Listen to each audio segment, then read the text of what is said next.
It's very important to pursue your passions, and if you're doing that, the risks are often not as great as they seem to be. So for me, when I thought about leaving my job and starting this company, I knew there was a good chance that it wouldn't work. But I also knew that when I was 80 years old and thinking back over my life, I would never regret having tried and failed, but I might regret having never tried. Steps, you have to put one foot in front of the other. Things take time. There are no shortcuts, but you want to do those steps with passion and ferocity. Whatever it is that you want to do, there's going to be risk in your life, and risk is a necessary component of progress.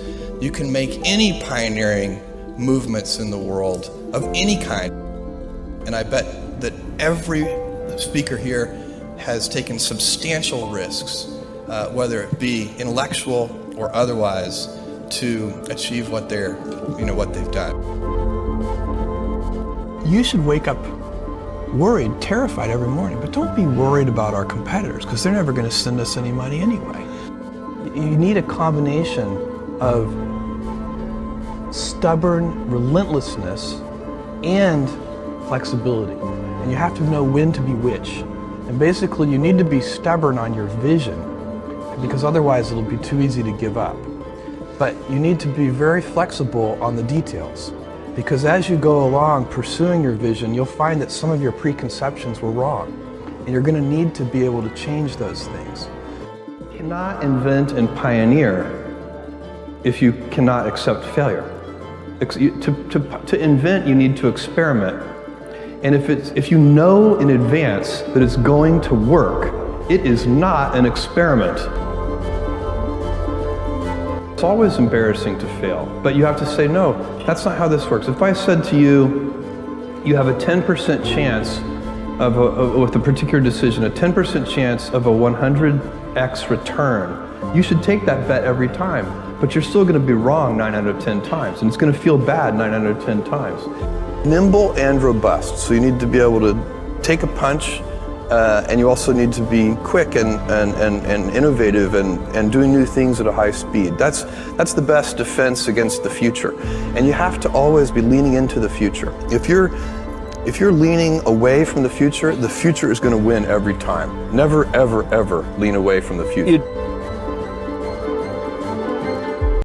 Be proud not of your gifts, but of your hard work and your choices. So, you may be, the kinds of gifts you get in life, you might be really good at math. It might be really easy for you. That's a kind of gift. But practicing that math and taking it to the next step, that could be very challenging and hard and take a lot of sweat. That's a choice. You can't really be proud of your gifts because they were given to you. You can be grateful for them and thankful for them. But your choices, you choose to work hard. You choose to do hard things. Those are choices that you can be proud of.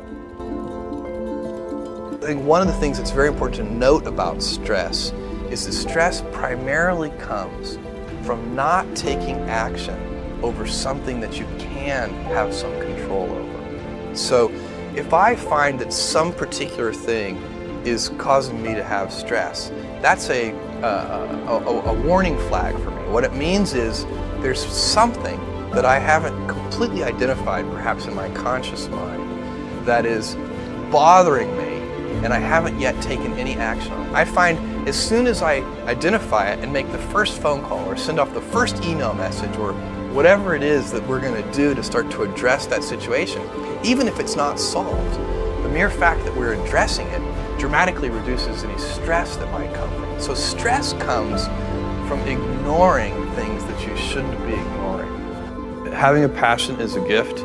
I think we all have passions, and you don't get to choose them. They pick you, but you have to be alert to them. You have to be looking for them. And when you find your passion, it's a fantastic gift for you because it gives you direction, it gives you purpose. You can have a job, or you can have a career, or you can have a calling. And the best thing is to have a calling. And if you find your passion, you'll have that, and all your work won't feel like work to you. Do something you're very passionate about. And don't try to chase what is kind of the hot passion of the day.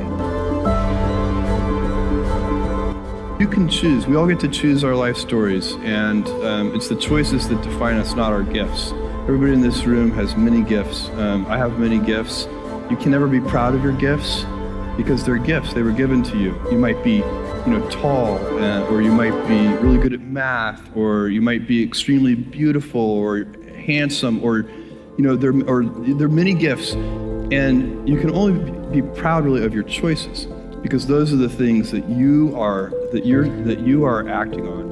And one of the most important choices that each of us has is you can choose a life of ease and comfort, or you can choose a life of service and adventure. And when you're 80, which one of those things do you think you're going to be more proud of? You're going to be more proud of having chosen a life of service and adventure.